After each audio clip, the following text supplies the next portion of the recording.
Ketika seekor harimau putih muncul di sebuah desa kecil, ketegangan pun memuncak. Tapi siapa sangka, di balik semua itu, ada kisah cinta dan kesetiaan antara seorang kakek tua dan sahabatnya yang berbulu putih ini. Halo semuanya, selamat datang di channel Dongeng Warisan, tempat di mana cerita-cerita luar biasa kami bagikan untuk Anda. Hari ini kami membawa Anda ke sebuah desa kecil di pinggir hutan, di mana seorang kakek dan harimau putih menghadapi ancaman besar. Kakek Rahmat telah hidup bersama Putih, seekor harimau putih langka, selama lebih dari 10 tahun. Persahabatan ini dimulai ketika kakek Rahmat menemukan Putih yang terluka di hutan dan merawatnya hingga sembuh. Saat itu, hujan deras mengguyur hutan. Kakek Rahmat yang sedang mencari kayu bakar untuk menghangatkan rumahnya di malam yang dingin, mendengar suara lemah dari balik semak-semak. Dengan hati-hati, dia mendekati asal suara itu, melewati lumpur yang licin dan pepohonan yang gelap. Hingga di sana, ia menemukan Putih, seekor harimau putih muda yang terluka parah. Salah satu kakinya terlihat berdarah dan bulu putihnya kotor oleh tanah dan daun basah. Tanpa ragu, kakek Rahmat menyadari bahwa harimau ini tidak akan bertahan hidup tanpa pertolongannya. Dengan susah payah, ia mengangkat tubuh harimau muda itu ke dalam kain gendongan yang ia bawa untuk kayu bakar. Langkahnya pelan tapi pasti, menembus derasnya hujan dan dinginnya malam.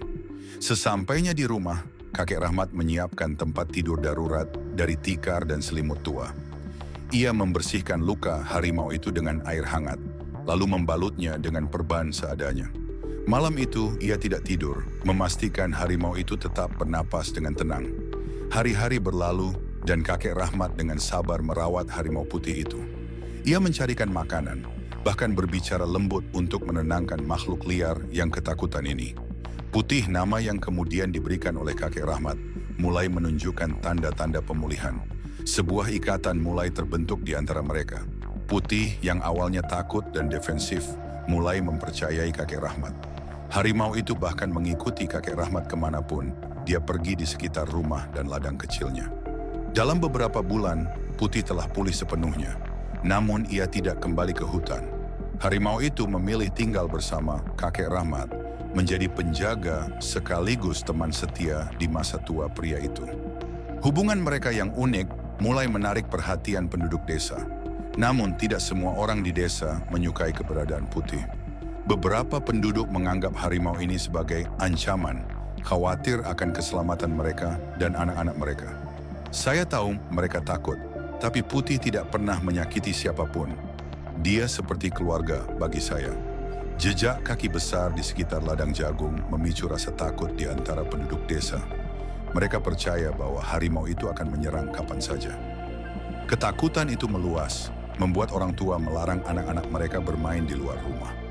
Desa yang biasanya ramai dengan tawa anak-anak berubah menjadi sunyi. Ketegangan mencapai puncaknya ketika beberapa penduduk berusaha mendesak kakek Rahmat untuk mengusir Putih kembali ke hutan. Bahkan ada yang berniat mengancam keselamatan harimau ini.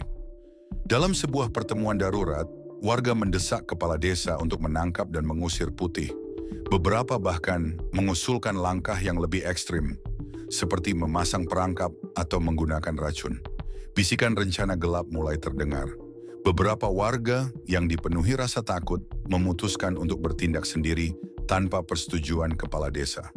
Mereka merencanakan malam itu untuk memburu Putih di pinggir desa. Kakek Rahmat yang tidak pernah lelap di malam hari karena kekhawatirannya pada Putih, segera menyadari ancaman yang mendekat. Suara langkah kaki berat diiringi cahaya obor membuat suasana semakin mencekam.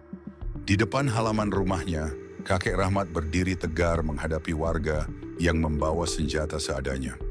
Dengan suara lantang dan mata penuh tekad, ia berkata, "Putih tidak akan menyakiti siapapun. Kalian semua tahu itu. Namun ketakutan lebih sering menguasai akal sehat." Sebagian warga masih tidak percaya, bahkan mendesak untuk melangkah lebih jauh. Langit seolah ikut bersedih, mengirimkan hujan deras yang tiba-tiba turun. Obor-obor padam, dan suasana berubah menjadi gelap dan basah. Warga perlahan mundur, tapi ancaman terhadap Putih belum benar-benar berakhir.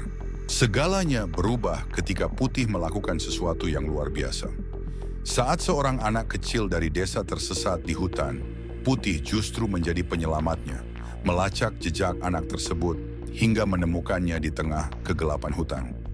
Ketika berita hilangnya anak kecil tersebar, penduduk desa panik. Mereka berkumpul untuk mencarinya, namun malam yang gelap dan lebatnya hutan membuat pencarian semakin sulit.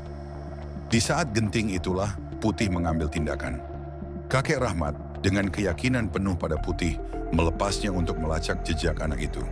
Putih dengan naluri alaminya segera berlari masuk ke dalam hutan mengikuti aroma yang tertinggal.